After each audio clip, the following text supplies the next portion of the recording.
Merhaba arkadaşlar, kanalıma tekrar hoş geldiniz. Bugün sizinle birlikte yine güzel ve kolay bir yelek çalışması yapacağız. Alt modelimiz gerçekten oldukça güzel. Şöyle farklı bir çalışma. Robamız yine Selanik örgüsünü andıran güzel ve kolay robalardan bir tanesi.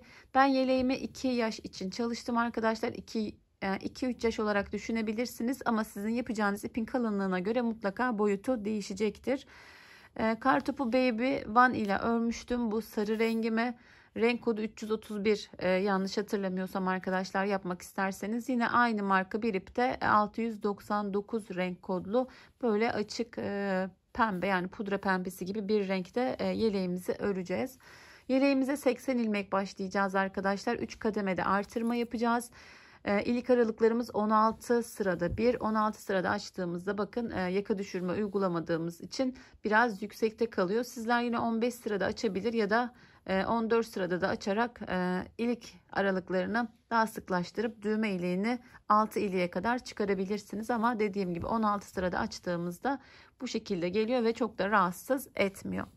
Şimdi 80 ilmek başlayalım arkadaşlar. 3 ya da 4 diş haroşamızı örelim. Ben 4 diş örmeyi tercih ettim. Şöyle yaka daha muntazam ve iyi dursun diye. 4 diş haroşamızı örelim ve robamızın yapımıyla devam edelim.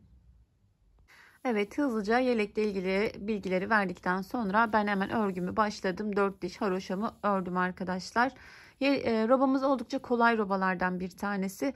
Bir kez artıracağız. Sonra şöyle 5 sıra kadar, yani ön sıraları sayarsak eğer 5 sıra kadar öreceğiz. Sonrasında haroşa koyup aynı işlemi devam ettirerek 3 kademede artırarak robamızı tamamlayacağız. Oldukça keyifli bir model. Hem robamız hem alt örneğimiz ve kolay, yani herkesin yapabileceği bir model. 7 ilmek örerek hemen başlayalım robamızın yapımına. 7 ilmek kenar patımı ördüm arkadaşlar. 1 ilmek artırıyorum. 2 ilmek ters örüyorum. 1 ilmek artırıyorum. 2 ilmek ters örüyorum. 2 ilmekte bir artırmış oluyoruz arkadaşlar. Artırdım.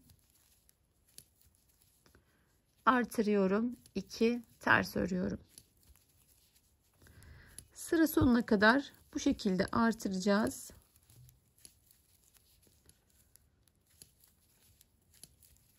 Dediğim gibi çok kolay bir roba. Her sırada artış olmadığı için takibi de kolay oluyor. Hani yeni örgü yapanlar için artırma yerleri biraz sıkıntı oluşturabiliyor. Yani takibi zor olabiliyor. Bazen kaydırmalı artırmalar yapıyoruz.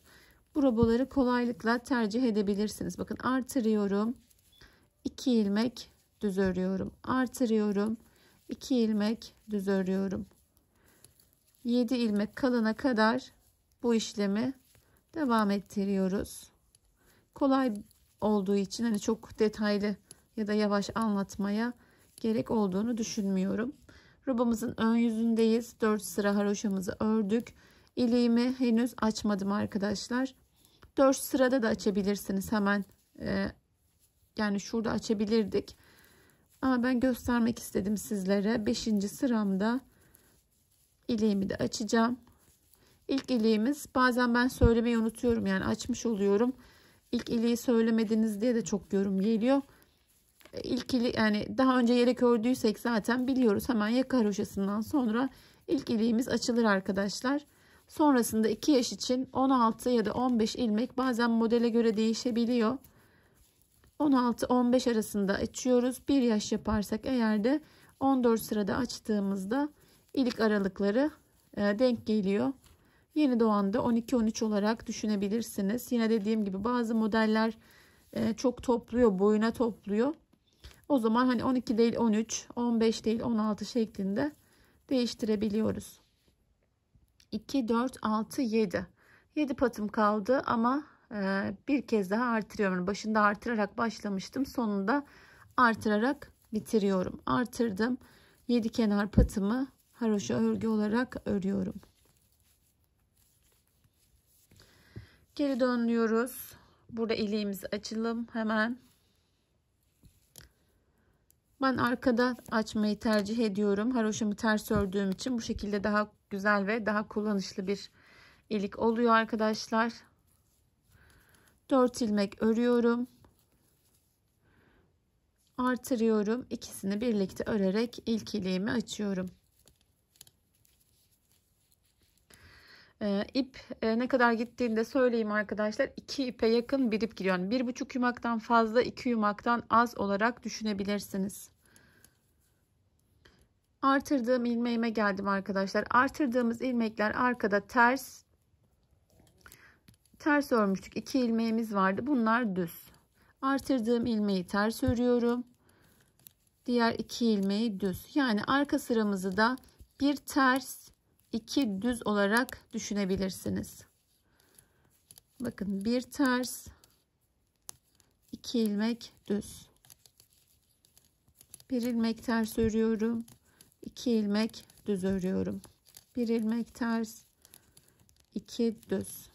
Bu şekilde arka sıramızı hızlıca tamamlıyoruz. Robamızın aslında kurulumu bitti arkadaşlar. Dediğim gibi çok kolay robalardan bir tanesi ve güzel de duruyor. Yani hani bazı robalar toplayabiliyor, kasma yapabiliyor.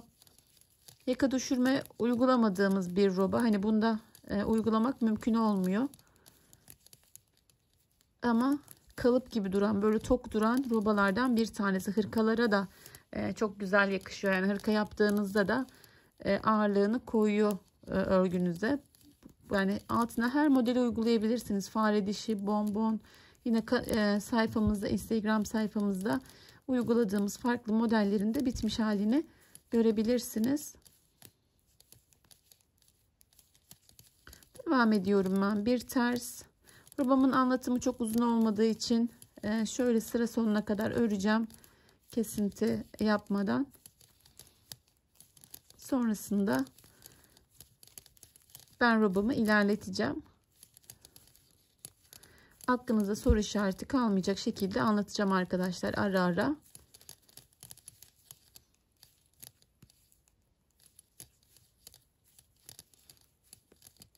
Bir ters ördüm, 2 düz örüyorum. Bir ters ördüm, 2 düz örüyorum. Ön yüzde 2 ters, bir artır şeklinde başlamıştık robamıza. Arkada da tam tersi, artırdığım ilmeğim ters, diğer 2 ilmeğim düz. Bu robalarda yakadan ayrım yapmıyoruz arkadaşlar. Yani ben bunlarda gelen sorulardan yani çok sorulardan bir tanesi. Ben şimdi 80 ilmek başlayıp ayrımlarını veriyorum. Ben 90 ilmek başladım, kaç ayırayım? Hani 90 ilmek başladığınızda 3 sıra sonunda elde ettiğiniz ilmeği benim bilmem mümkün değil arkadaşlar. Her zaman toplam ilmeği baz alarak ayrımlarımızı yapıyoruz bu tür robalarda. Ben de robam bittiğinde bütün ilmeklerimi sayacağım.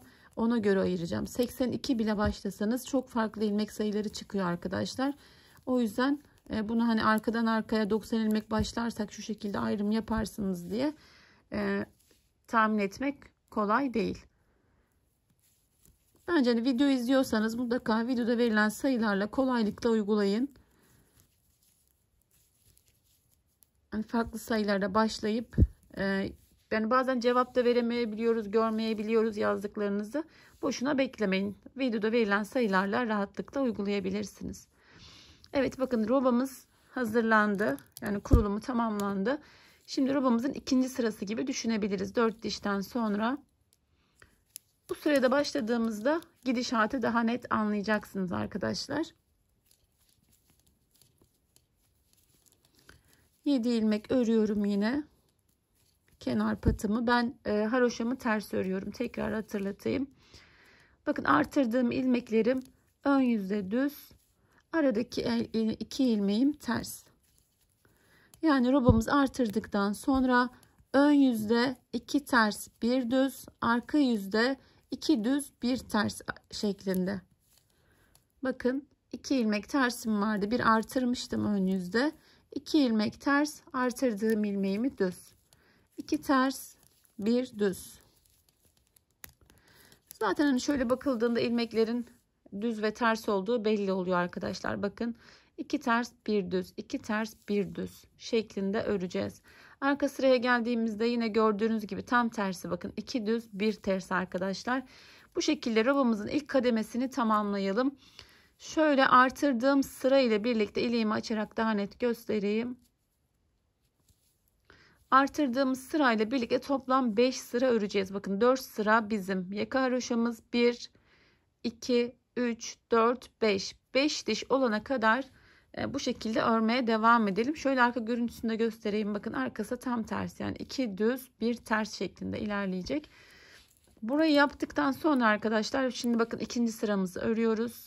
1, 2, 5 diş olduğunda tekrar 3 diş haroşa örerek örelim. Yani 3 diş haroşamızı tamamlayalım. İkinci artırma kademesiyle devam edelim.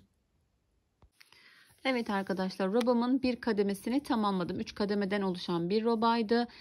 80 ilmek başlayıp 4 diş haroşadan sonra 7 kenar patını ördük. 1 artır 2 ters, 1 artır 2 ters şeklinde artırmamızı yaptık. Arka sırada gördüğünüz gibi 1 ters 2 düz şeklinde ilerledik arkadaşlar.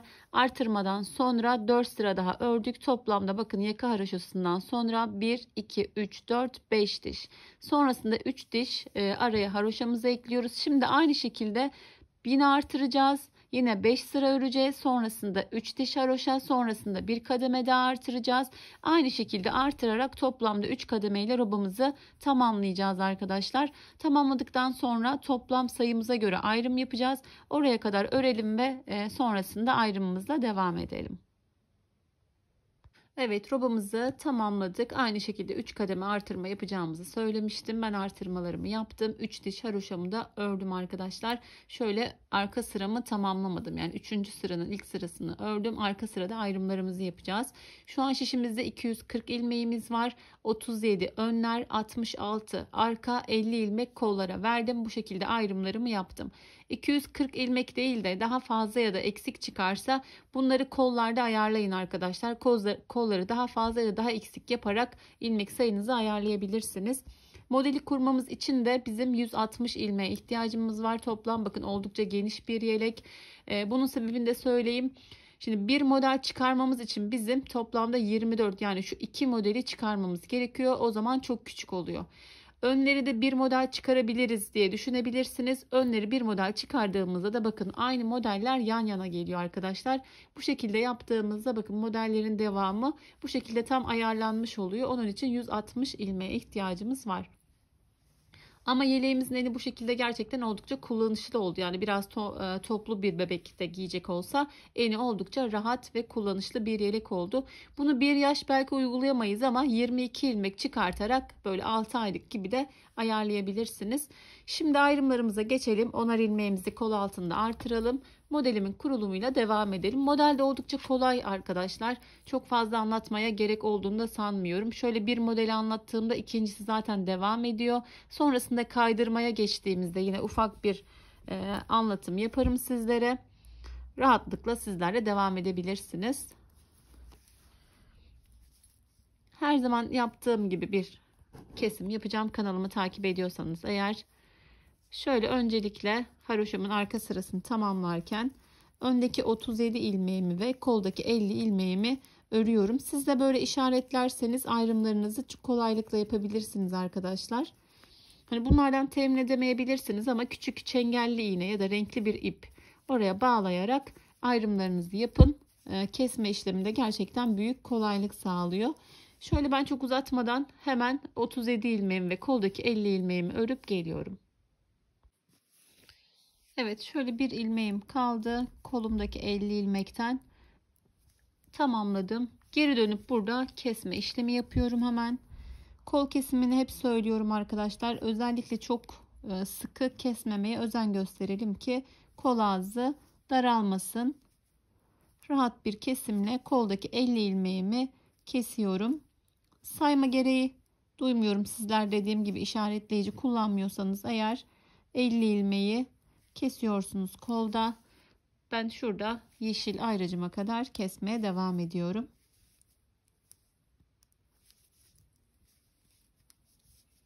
Şöyle ilmeklerimizi keselim arkadaşlar. Şu burada 37 ilmek kalana kadar. Kesmeye Devam ettim ben.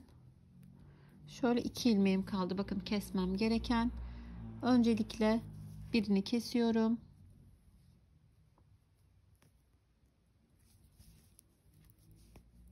Şişimdeki ilmeğimi de kesmem gerekiyor. Onu hemen yandaki ilmeğime takıyorum ve kesiyorum. Evet, bakın oldukça esnek bir kol kesimi yaptım. Şimdi öncelikle artırma işlemini yapacağız arkadaşlar burada. Şöyle özetleyeyim isterseniz yeni izleyenler için. Kanalıma ilk defa 3. haroşamı örerek geldim. Arka sırada haroşamı tamamlarken bir ön bir kolu ördüm arkadaşlar. Yine geri döndüm. Keserek buraya kadar geldim. Yani önü kadar geldim. Burada 10 ilmek artırıyorum. 1 2 3 4 5 6 7 8 9 10 10 ilmeğimi artırdım. Şimdi karşıyla birleştireceğim. Burada dönüş yaptığım için bakın hemen birleştirme yaparsam şöyle bir çıkıntı olacak. Bunu istemiyoruz. İlk kestiğim ilmeğe şöyle 2 kanadına şişimi takacağım. Önce esnetiyorum arkadaşlar. Bunu yandaki ilmeğimle ördürdüğümde eksilme ya da artırma olmayacak. Ama kol ağzı daha düzgün, daha sağlam olacak bu şekilde. Şöyle yandaki ilmekle ördürüyorum öncelikle.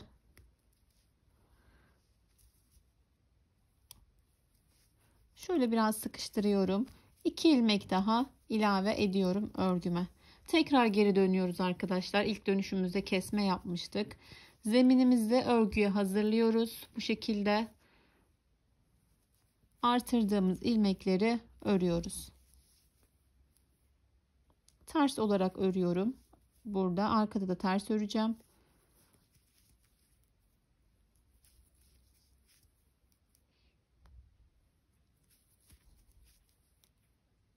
On ilmek artırmıştık. Siz yine kontrolünüzü yapın arkadaşlar. Toplamda kol kesimini yaptıktan sonra 160 ilmeğe ihtiyacımız var model kurulumu için.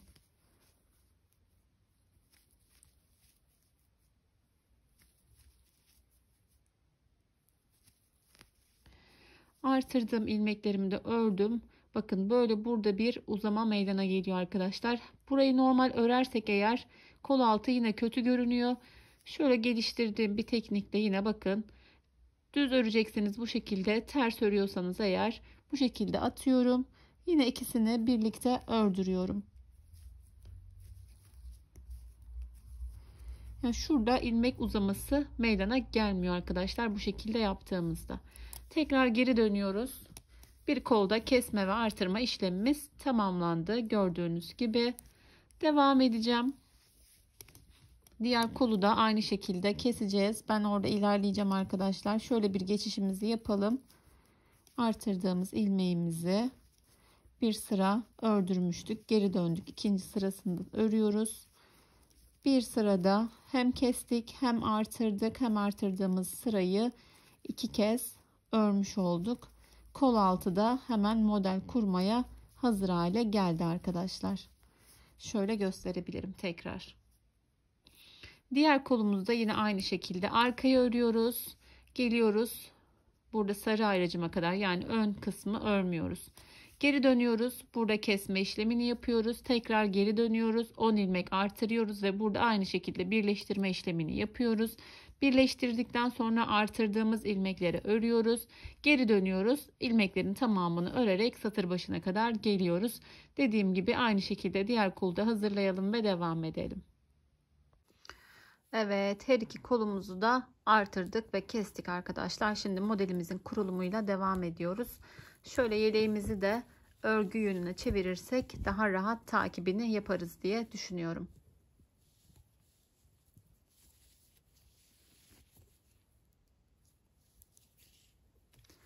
Öncelikle yine 7 kenar patımızı örerek örgümüze başlıyoruz.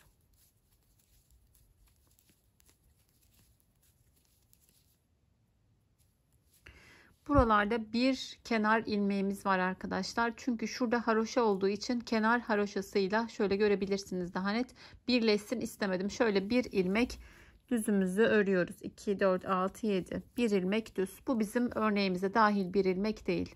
Sonrasında 1 2 3 ilmek örüyoruz. Sağa doğru bu şekilde bir kesim yapıyoruz. Artırdım. 2 ilmek düz örüyorum. Artırıyorum. Soldaki ilmeğimi sola doğru çeviriyorum ve kesiyorum. Sonrasında yine 1 2 3 ilmek.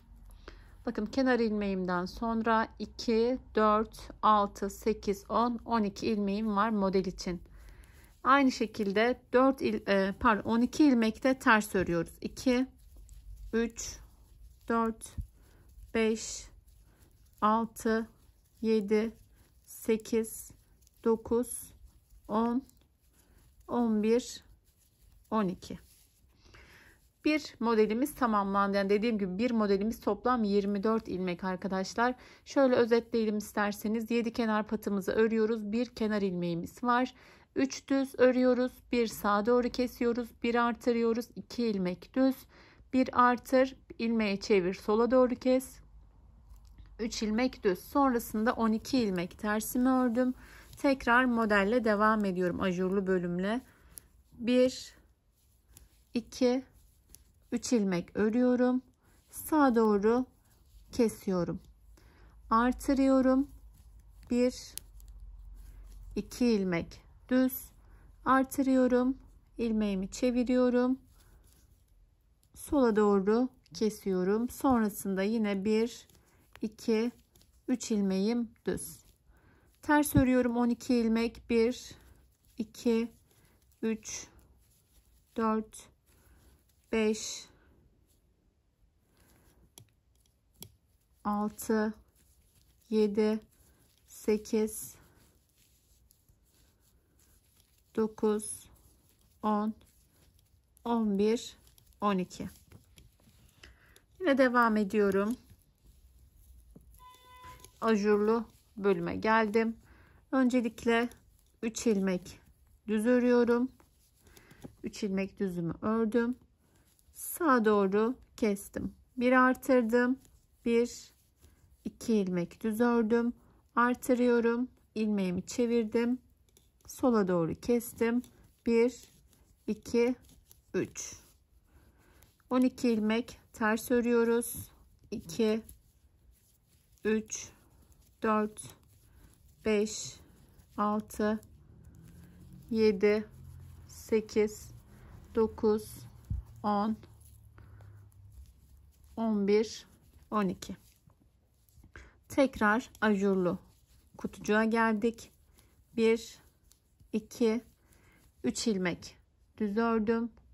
Sağa doğru kesiyorum. Artırıyorum. 2 ilmek düz. Artırıyorum. İlmeğimi çeviriyorum. Kesiyorum. Bu kez 3 ilmek düz. Bir sırayı sıra sonuna kadar kuralım arkadaşlar. Sonraki sıralarda sadece baştan 1-2 kutucuk göstereceğim. Bir ters örüyorum şu an. 2 3 4 5 6 7 8 9 10 11 12. Tekrar 1 2 3 ilmeğimi düz ördüm. Sağa doğru kestim. Artırıyorum. 2 ilmek düz. Artırdım tekrar. İlmeğimi çevirdim. Kestim sola doğru. 3 ilmek düz. 12 ilmek ters örüyorum. 2 3 4 5 6 7 8 9 10 11 12. Yine öncelikle 3 ilmeğimi ördüm düz. Sağa doğru kestim. Artırdım. 2 ilmek düz. Artırıyorum. İlmeğimi çevirdim ve kestim. Sonrasında 1 2 3 ilmek düz. Desenle başladık arkadaşlar. Bakın ters örgüyle bitireceğiz modelimizi. Dediğim gibi böyle denk gelmesi için 12 ilmek ters, 2 3 4 5 6 7 8 9 10 11 12. Bir ilmeğimi söylemiştim. Düz olarak ilerleyecek. 2 4 6 7. Bakın tam sayılı yaptığımızda model kurulumu oldukça rahat oluyor arkadaşlar. Kol altından gerekli ilmeklerimizi artırıyoruz. Videonun amacı da bu zaten. Yani bu modeli gördüğümüzde belki bu şekilde çıkarabiliriz ama yeleğin sayısını ayarlamakta çoğumuz zorlanıyoruz arkadaşlar. Ben de bazen yap sök ayarlıyorum. Yani topluyor model, söküyorum, çok açıyor, yine söküp tekrar ayarlamalar yapıyorum. Tam sayılı olarak modelimizi kurduk. Modelimizin arka sırasına geçtiğimizde bütün ilmeklerimiz ters örgü olacak arkadaşlar. Önde ters ve düzlerle ilerledik. Arka sıraya geçtiğimizde şöyle bir başlangıcını yapacağım. Söyleyip geçmek istemedim. Bakın tüm ilmeklerimi ben haroşamı da ters ördüğüm için kenar patlarım dahil tüm ilmekler arkada ters örülecek. Önde ters ördüğüm, düz ördüğüm, artırdığım ilmekler dahil hepsi arka sırada ters örgü olacak. Arka sıramızı ters olarak tamamlayalım. İkinci sıramızda devam edelim. Evet, ilk sıramızı kurduk arkadaşlar. Model yerleri belli olduğu için şu an çok net göremeyebilirsiniz ama modeli uygulamak artık daha kolay. Yine başlayalım şöyle. Kenar patımla başlıyorum 7 ilmek örerek. Evet, öncelikle bir düz ilmeğimi örüyorum. Bu bizim kenar ilmeğimiz. Sonrasında 2 ilmek düz örüyorum. Bakın şöyle kestiğim ilmek zaten belli oluyor. Yine sağa doğru kesimimi yaptım. Artırıyorum. Bu kez arada 4 ilmeğimiz var. 1 2 3 4. Artırıyorum. Buradaki kesimimiz sola doğru oluyordu arkadaşlar. Sola doğru kestim. Sonrasında 2 ilmek düz örüyorum. Zaten sonrasındaki ters ilmeklerimiz görünüyor. Yani kendini belli ediyor. 12 ilmeğimi ters örüyorum. Saymanıza gerek yok. Burada yine artık belli ilmek görüntülerimiz.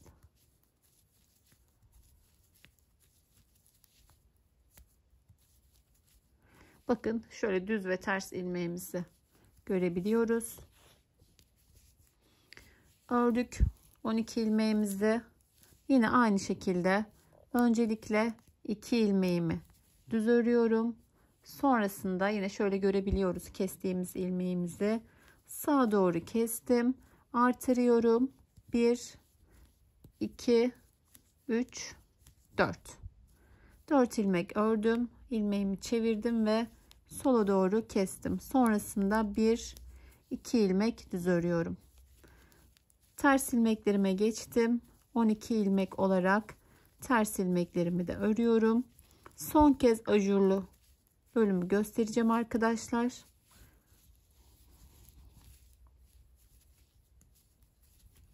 Ters ilmeklerimle devam ediyorum. Evet, tamamladım ters ilmeklerimi. Geldik yine bakın 2 ilmek düz. Sağa doğru kesim. Artırıyorum. 1 2 3 4. Tekrar artırdım. İlmeğimi çevirdim. Sola doğru kestim. Sonrasında yine 2 ilmek ördüm. Terslerimiz ters ajurlu bölümümüzde bu şekilde arkadaşlar. Bakın şu bir ilmeğimizi saymıyoruz. Bu kenar ilmeğimiz 2 örüyoruz. 1 kesiyoruz. Artırıyoruz. 4 ilmek düz. Artırıyoruz. 1 ilmek kesiyoruz. 2 ilmek düz. Bu sıramızı tamamlayalım ve devam edelim. Evet, devam ediyoruz modelimizin 3. sırasıyla. Arka sıraları saymıyorum arkadaşlar. Arka sıralarımız tamamen ters örgü. Ön ajurlu sıraları sayarak devam ediyoruz 3. sıramızla. Ben önde ters dediğim ilmekleri bazen arkada düz örebiliyorsunuz arkadaşlar. Düz ilmeğin tam tersi yani düz ilmeğin arkası ters, ters ilmeğin arkası düz olur ama öyle düşünmeyin. Önde ters örüyoruz, arkada tüm ilmeklerimiz ters, bir karışıklık olmasın, tekrar hatırlatayım. 7 kenar patımı ördüm, bir ilmeğimi örüyorum arkadaşlar, kenar ilmeğimi bir ilmek ördüm. Sağa doğru yine bakın, keseceğimiz ilmek zaten şöyle az çok belli ediyor kendini.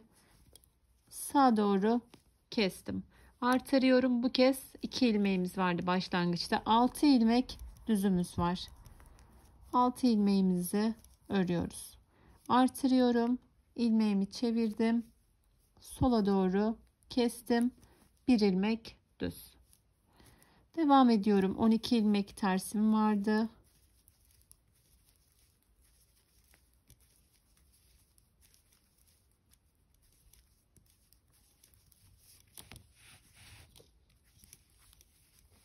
Ters örgümle devam ediyorum. Evet, geldik ajurlu bölümümüze. 1 ilmek düz, 1 ilmek sağa doğru kes. Artırıyoruz. Arada 6 düzümüz var. Ben yine buraları hani 6 düz olarak saymıyorum arkadaşlar. Sizler sayarak yapabilirsiniz. Bakın geldik yine hani düz örerek geliyoruz. Hemen bir önceki artırdığımız yere kadar artırıyoruz. İlmeğimizi çevirerek kesiyoruz. Sonrasında bir ilmeğimiz var düz olarak. 12 ilmek tersimi örüyorum. Son kez göstereceğim. Yine bu sıramda da. Terslerimizde dediğim gibi artık elimiz alıştı. Ters ilmeklerimizi saymadan örüyoruz. İlk kurulumda dikkat edersek sonrasında sayma ihtiyacımız olmayacak. Bir ilmek düz ördük.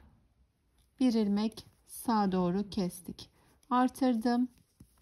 Aradaki 6 ilmeğimi düz olarak örüyorum. Tekrar artırdım. İlmeğimi çevirdim. Kestim. Bir ilmek düz. Şöyle de görebilirsiniz. Bakın örgünüz şu anda bu şekilde olacak. Yine sıra sonuna kadar örüyoruz. Arka sıralarımız tamamen ters örgü arkadaşlar. Örelim ve bir sonraki sıramızda devam edelim. Evet, devam ediyoruz. 4. sıramızla. Bu bizim şöyle bir modelimizin son sırası. Sonra yine aynı şekilde bir model daha, yani bir V ajur daha açacağız arkadaşlar. Ne demek istediğimi şöyle göstereyim. Burada bir tane bitiyor. Aynı dilimden bir tane daha yapacağız. Onun da başlangıcını yaptığımda rahatlıkla uygulayabilirsiniz. 7 kenar patımı ördüm. Bir kenar ilmeğim vardı. Sonrasında kalan 2 ilmeğimi alıyorum ve ilmeklerim bitti. Aradaki 8 ilmeğimizi düz olarak örüyoruz. Artırdım. Bakın sadece 2 ilmeğim kaldı. İlmeğimi çeviriyorum ve kesiyorum. Bir V ajurumuz tamamlanmış oldu. Devam ediyorum aradaki terslerimle.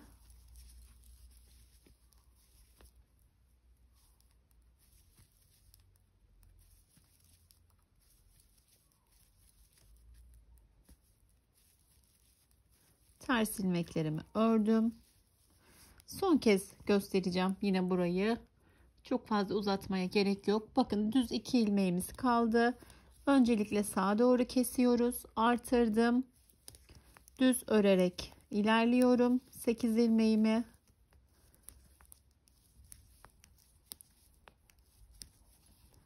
ördüm. Artırıyorum. Buradaki ilmeğimizi de çevirerek sola doğru kesiyoruz.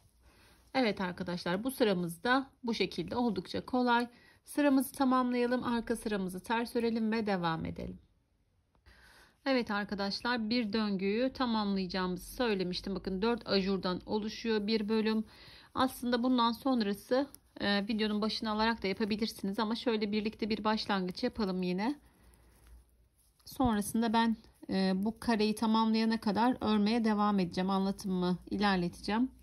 Şöyle başlayalım. Bir ilmek bizim kenar ilmeğimizde. 1, 2, 3 ilmek örüyoruz. Sağa doğru kesiyoruz. Artırıyorum. 1, 2 ilmek düz. Artırıyorum.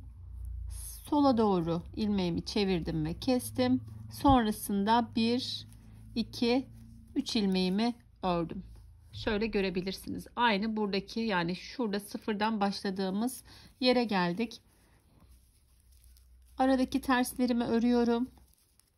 Bir tane daha yapalım yine birlikte. Sonrasında dediğim gibi videoyu başa alarak da burayı rahatlıkla örebilirsiniz.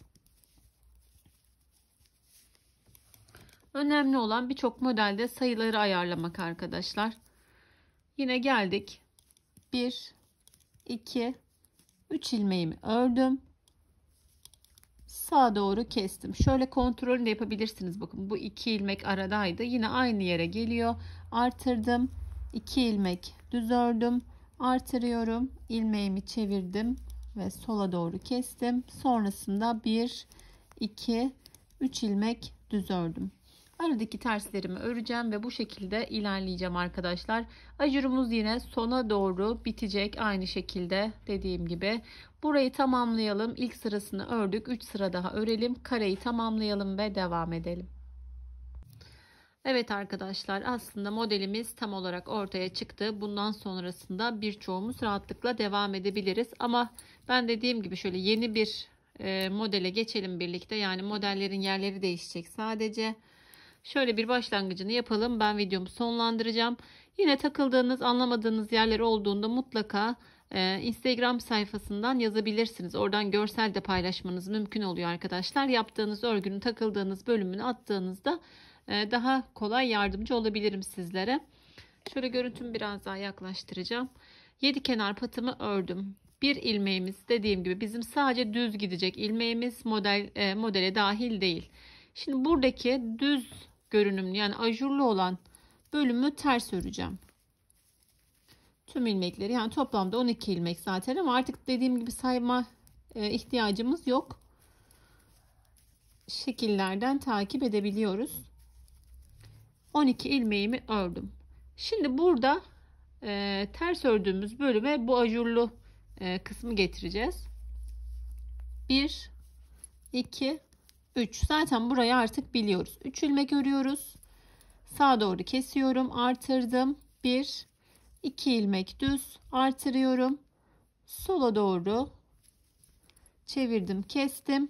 Sonrasında 1, 2, 3 ilmek.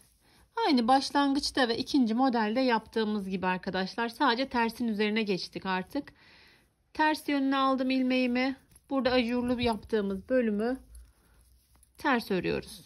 Burada işlem yapmıyoruz artık.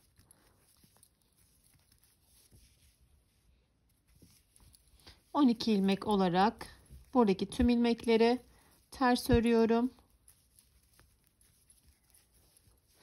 Bakın ördüm, ters bölüme geldim. Burada ajurlu modeli uyguluyoruz. Öncelikle 3 ilmek düz ördüm. Sağa doğru kestim, artırıyorum. 2 ilmek düz artırıyorum. Kestim. 1, 2, 3. Bu şekilde modellerin yerlerini değiştirdik. Örmeye devam edeceğiz arkadaşlar. Dediğim gibi çok fazla uzatmaya, anlatmaya gerek yok. Yerlerini değiştirdikten sonra yine takıldığınız bir yer olursa hemen videonun ilk başına alarak 4 sırayı burada da rahatlıkla tamamlayabilirsiniz. Şöyle sonunu da göstereyim. Buraya geldiğinizde yine aynı şekilde bakın 3 ilmek öreceğiz. İkisini keseceğiz. 2 düz öreceğiz. İkisini birlikte alacağız. 3 ilmeği düz öreceğiz. Burayı da düz öreceğiz. Yani bu ilmek şuradaki yaptığımız model buraya kaydı. Sonra 4 düz geldi olarak düşünmeyin. 3 ilmek öreceğiz. Buradaki bir düz dediğim gibi modelimizden bağımsız. Modelin boyunu da dediğim gibi ilk olarak da ayarlayabilirsiniz. 16 sırada iliğimizi de açmayı unutmayalım. Hemen şuraya iliğimiz denk gelecek arkadaşlar. Modeli 1, 2, 3 düz, 1, 2, 3 ters. Bu şekilde ayarlayabilirsiniz. Toplamda da yani 1, 2, 3, 4, 5, 6. 6 model olduğunda yeleğimiz tamamlanmış oluyor arkadaşlar. Ucuna ben normalde 5 yaparım genelde haroşalarım. 3 düz, 3 haroşa olarak tamamladım. Çok uzun olsun istemedim. Bu şekilde tamamlayarak yeleğimizi bitiriyoruz. Ben de pembemi örmeye devam edeceğim. Şöyle, bu da gerçekten oldukça tatlı bir model ve yelek oldu. İki rengi de çok yakıştı. Bunun bitmişini de sayfamdan, Instagram sayfamdan takip edebilirsiniz arkadaşlar. Yapacak olan herkese şimdiden kolay gelsin. Yeni bir model, yeni bir videoda görüşmek üzere. Allah'a emanet olun. Hoşça kalın.